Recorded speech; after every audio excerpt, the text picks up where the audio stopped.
Welcome to Lead by One Sports. I'm Shane, and I'm going to start with the rugby from the weekend. And as it was the final week of the pool stage of the Investec Champions Cup, I thought we'd start there with a roundup of that. So the format this year was actually quite good. The pool stages provided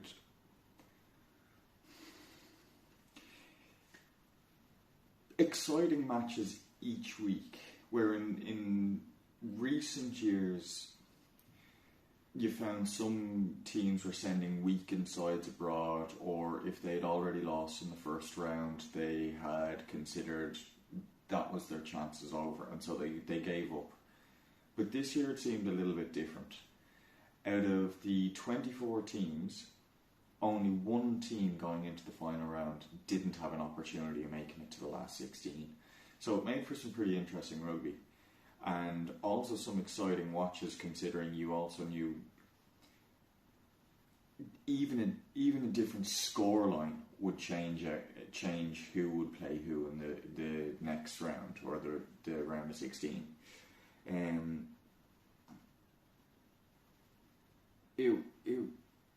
It had some very good matches in the final weekend. It also made picking matches hard, considering in past years you might have had two matches on at the same time, but it was a clear shout which match you were going to watch. Whereas this year, with multiple matches, all competitive, it made you have to pick and choose, especially if you've only got one screen to be watching the sports on, or if you're lucky enough to even have the one screen to watch the sports on. But the final weekend threw up a whole load of different permutations, but it also became evident going into the weekend that there was a bit of a mix-up to do with the seeding and how the next round was going to kind of play out. So to me it doesn't make sense. You have 24 teams, you whittle it down to 16, so there's 8 gone. You've got 8 more matches. But in those 8 knockout matches in the round of 16, 6 of the matches have 2 teams from the same pool playing each other. To me, that doesn't quite make sense. Now, I don't know about you. If you have your own opinion, I'd love to hear. But with 4 separate pools, surely something could have been done to make sure that wasn't a possibility. Especially I heard going into the weekend more so talk about Leinster and Munster, but having had a look, there's 6 of those matches that are the same. Now, in not all cases are the teams playing each other a second time, where you do have, who is it? Toulouse and Racing, they haven't played each other yet, but that's because they were in the same pool but from the same league. So that shouldn't happen either. Like, they're not only playing a team from their pool, but they're playing a team from their own home league. So this just doesn't quite make sense. Or what's even worse for me is the Leinster playing Leicester being a match that's already been played this season. But the Stormers versus La Rochelle is also in the same side of their draw, and they're also from the same pool.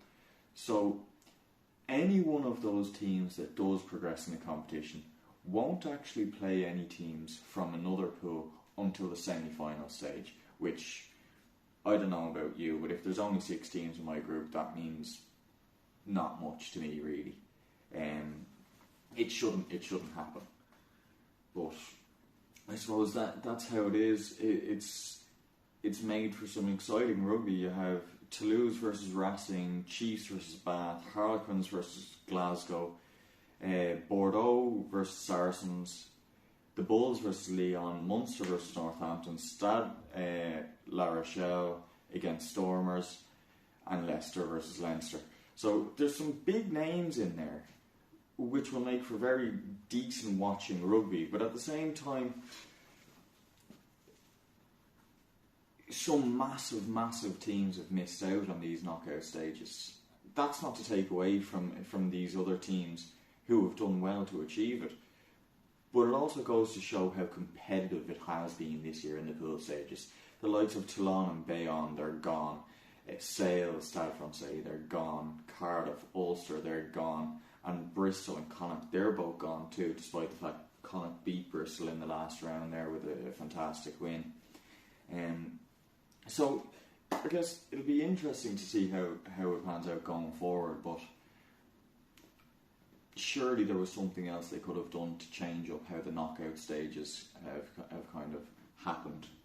In saying that, the matches over the weekend were interesting. Connacht had a great win out there, and they almost needed everything else to go in their favour for them to have any chance of going through, and it didn't happen the way they had hoped. But my God, did they play an absolute stormer. Cold weather out in the west of Ireland on the night that they changed the sponsorship of their stadium. So it was a big occasion for them, and they went out and they played their hearts out and they did very well. It just didn't so happen that they go through to the next round, unfortunately. But in that match there was one kind of standout moment, and that was a ruck where Beelum on the ground was being rucked over, and Caulfield, as he came through, his foot planted down onto the face of Beelum, and red card. TMO decision was made, red card straight away. There's been a lot of discussion about this one, whether or not it should have been a red card, whether it was intentional, all of these other things. Fair enough. We're not the professionals, we're not the ones in there making the decision, and it's not easy for any ref to have to make a decision like that, especially in the heat of the moment, which it is, whereas we all have the opportunity to go back and rewatch it, and then even as play is due to continue, we can be rewatching it. However, the red card against Caulfield seemed a little bit unfair, in my opinion. Yes, his foot plants on the face of Beelum. I've been unfortunate enough to be in that same position at the bottom of a ruck and somebody steps on me. I can't always say whether it was deliberate or accidental. I'm fairly sure sometimes it has been deliberate.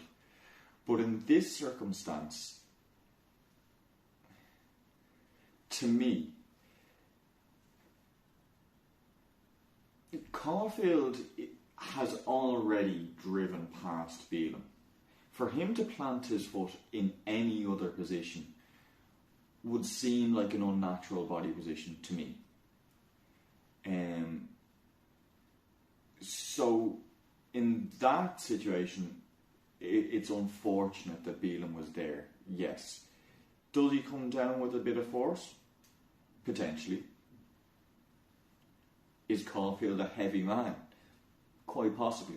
So you can't expect his foot to come down like a feather either. Gravity does its job. He can't float. You have to expect his foot will come down. But he also takes a boot to his own eye just as it's happening. So it almost seems like his body flinches back as this is all happening. I don't know about you, but I don't think I could deliberately stamp while something else is happening to me. it seems like my mind would be elsewhere. I'd be focused on the fact that I had just taken a boot to my face. I wouldn't be able to deliberately sound, or I wouldn't be able to process deliberately acting at that point in time. So you could feel he's a bit hard done by there, which, as it turns out, his red card was actually overturned. So all the people talking in comments and all that saying how definite red card, put yourself in Caulfield's position. Watch everything that happens to him. Don't watch what happens to Bealham, because we can understand exactly what happens. The boot comes down and connects with his face. But watch everything in the lead up to that. And watch it from Caulfield's perspective. I feel he's got a small bit of abuse and a small bit of backlash for what happened in the match, and I don't believe any of it is warranted.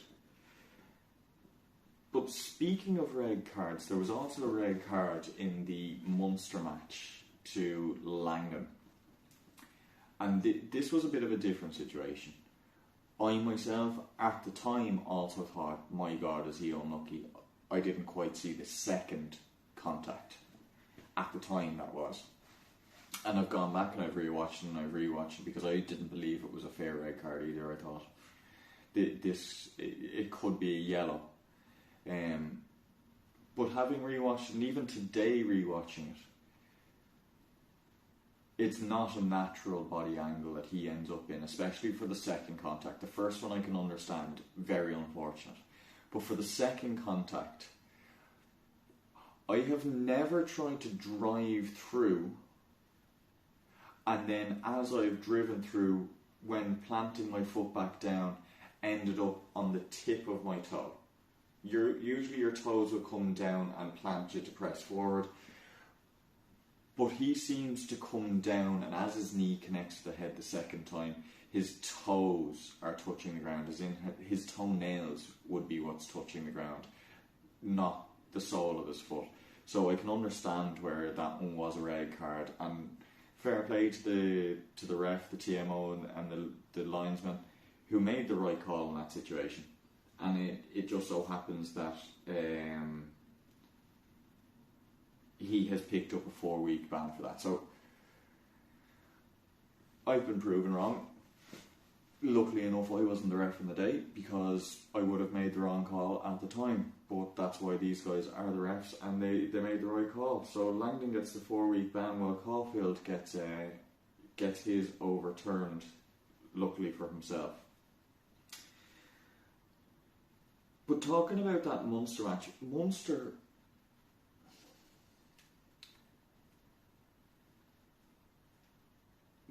have been in a bit of a low lately.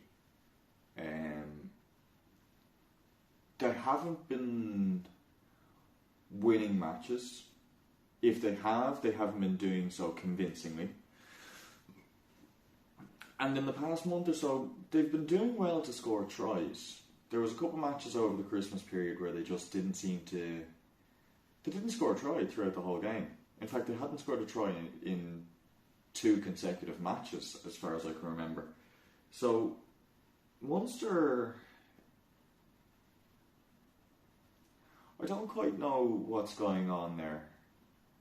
It's almost like the morale in the change rooms has dropped. They don't believe they can win, despite the fact only last season they picked up the URC trophy.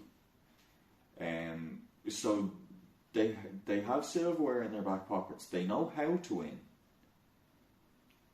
I can't see why they're not doing it. They had a lead. They were leading going into half time. In fact, they were leading going into the last 20-25 minutes of the match. And couldn't seem to put the pressure on that would just give them a little bit of relief. They were playing a bit too much ball in hand as opposed to playing the corners, like the Munster of old. Ronan O'Gara absolutely would have played those corners.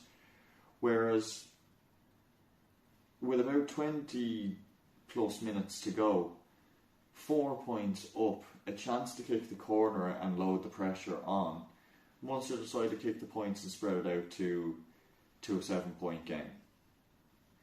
Now that made it 23-16.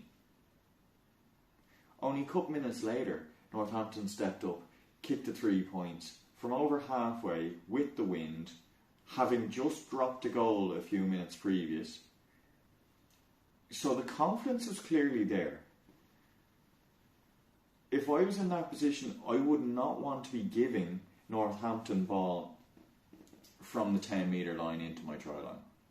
Play the corners. Make sure if they do have the ball in hand, they're looking to clear their lines. They're not exactly looking to attack. And I found it highly unlikely that with that sort of weather, Northampton would have been attacking from their own 22. So I think maybe a bit of change of a game plan, especially when the weather changed towards that second half. It was cold and windy, but when that rain started to come down in the second half, somebody should have stepped up and kind of said, we need to change our tactics here. Talking about poor play, my God, Ulster had a shocking day. If I'm to be completely honest, watching the Ulster match, if I was Andy Farrell, having picked my Irish squad, or if I was only picking my Irish squad after that Ulster game, I don't think I'd be picking Stockdale in that team. He just seemed like a man with zero confidence.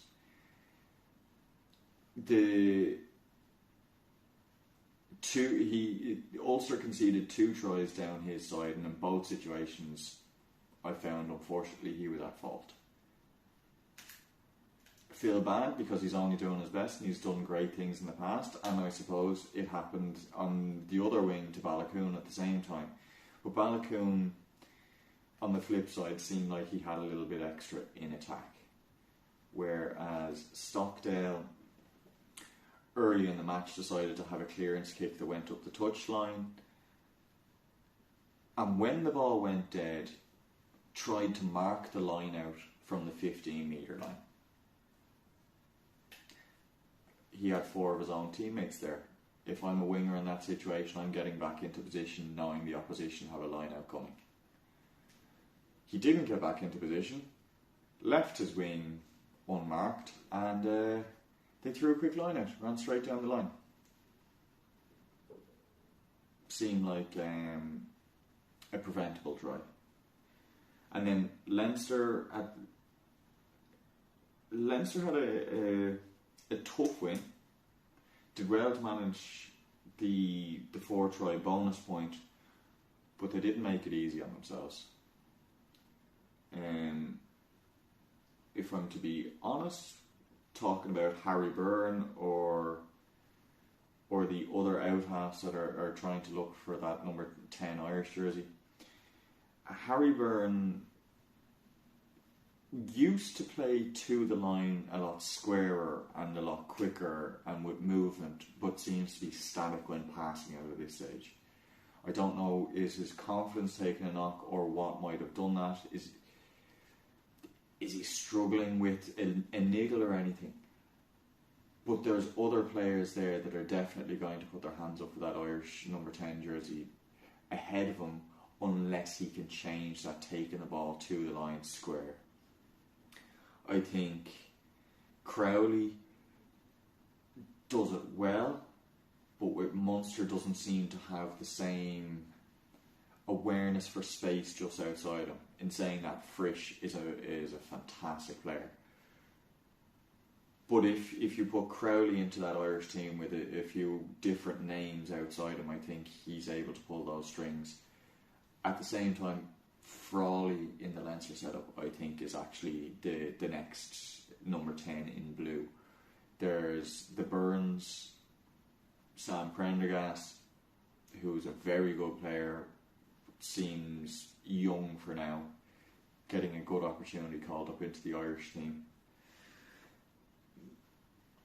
But yeah, it'll be interesting to see how it goes forward. And speaking of the Irish team, the Six Nations is only around the corner in 2 weeks actually, and there's been a few names called up, a few names injured. But it'll be interesting to see. This Irish team has got very few changes in comparison to the other nations going into the tournament. In fact, they're the only squad that have 0 uncapped players playing for them.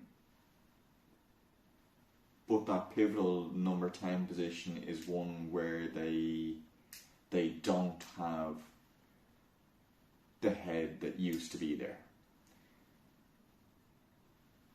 It'll be interesting to see how they go this year, although I'd be quite surprised to see them not achieve. In fact, in my opinion, they'd be one of the strongest teams going into this Six Nations. There's a lot of talk about France, who are now also missing Dupont. There's a lot of talk about England, who are also missing Owen Farrell. There's talk about Wales, who are now missing Lewis Reed-Samet. There's talk about Italy, who I'm not sure the squad depth is there, despite the fact their regional teams are doing quite well in the URC. And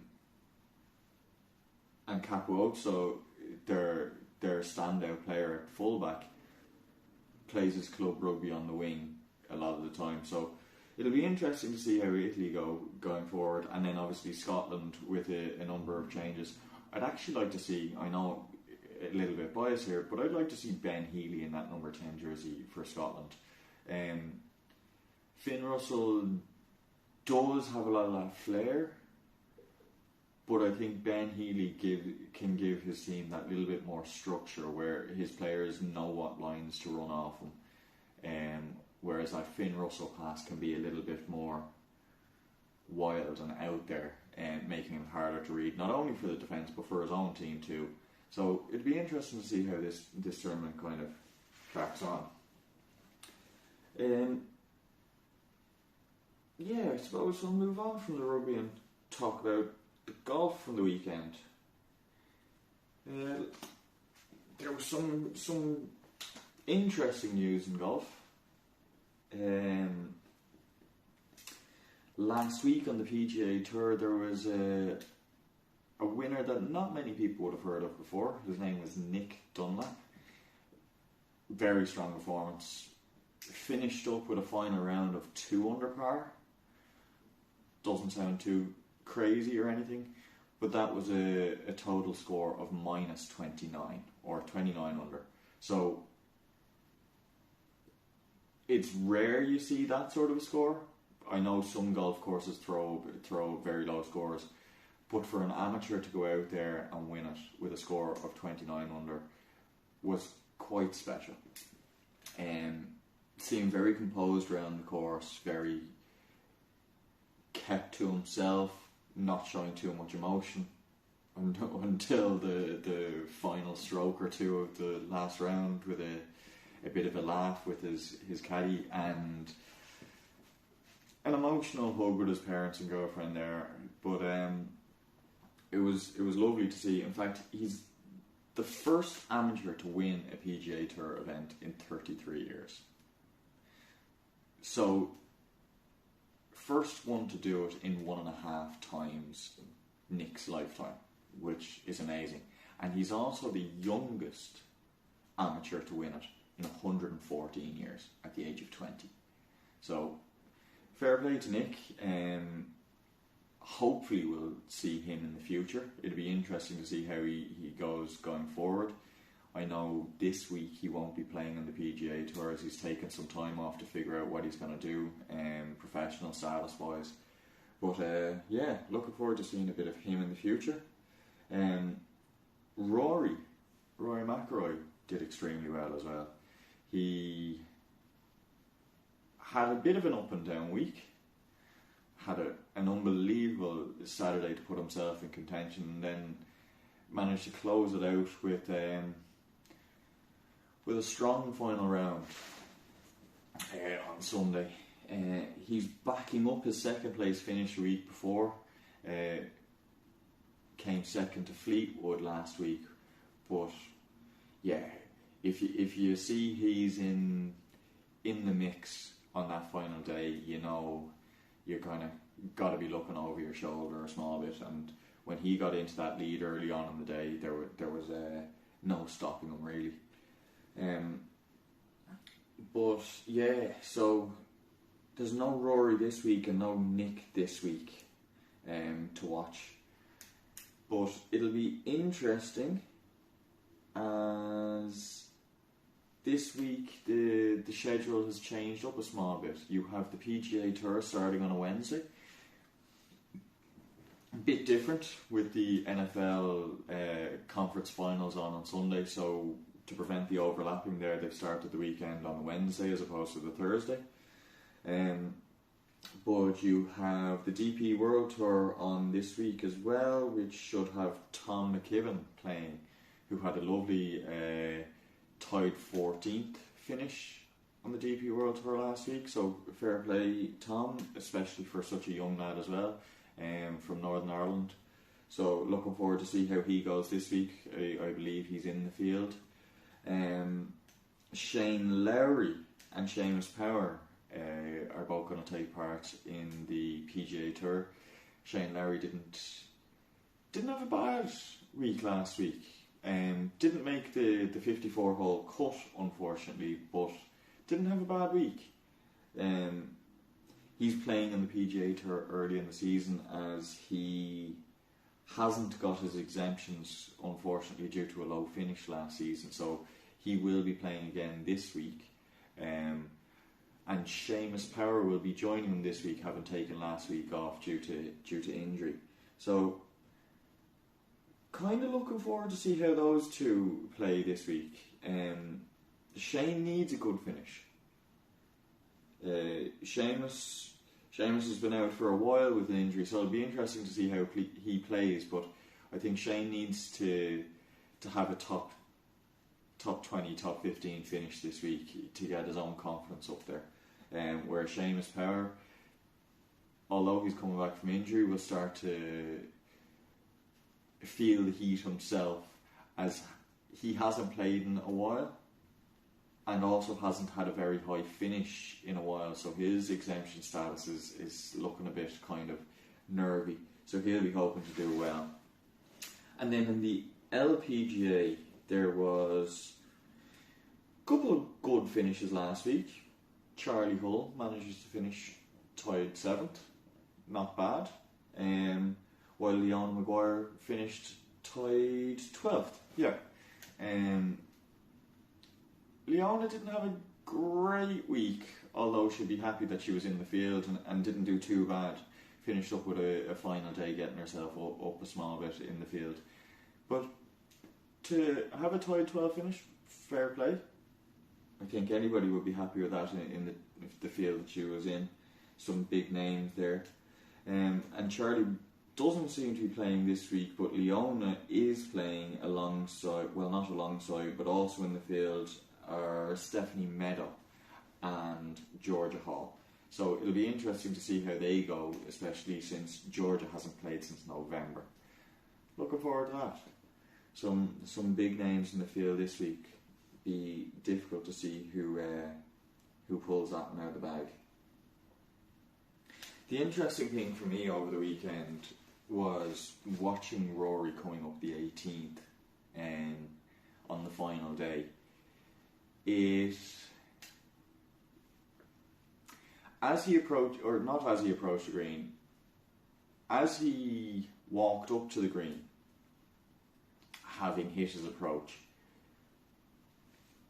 you could see the gallery of fans flying out onto the fairway, almost chase him up to watch him to get into the best position they could. And it reminded me of the 2018 East Lake, watching Rory and Tiger walking up that 18th hole. That gives golf fans goosebumps watching people all in awe of Tiger. But this to me put a smile on my face. It was almost like Rory stepping into those shoes. Rory is the new Tiger. Not for his success, but for his leadership qualities or his what he's done in the game. So watching that gave me a small bit of goosebumps and almost made me feel like this year, if he did manage to win the Masters, I wouldn't be surprised if every golf fan the world over had a smile on their face seeing him win. Not that they wouldn't prefer somebody else to win, or they don't have another golfer who's their number one. But to see Rory win a Masters, I think will complete the story of golf for that generation. There are a lot of other players that have come up after him that are very good, that deserve to go well and have major wins and stuff like that. But I think that's almost the one that everyone is looking for these days. Rory, finish your career Grand Slam. We're all rooting for you. But yeah, so a lot to take in and a lot to watch this week going forward. A lot of golf. 3 different tournaments, the LPGA, the PGA and the DP World Tour. There's no URC this week. It's a week break with the Six Nations starting next week. So there's a lot of players on what they call their warm weather camps. Lucky them. So yeah, and not much in terms of football this week either. Football, that is Premier League football. But we do have the 2 big conference finals in the NFL this weekend, which I'm looking forward to very much. So thank you for listening, and if you have any feedback or would like to hear about something that I haven't talked about, let me know and I'd be more than happy to see what I can do for you.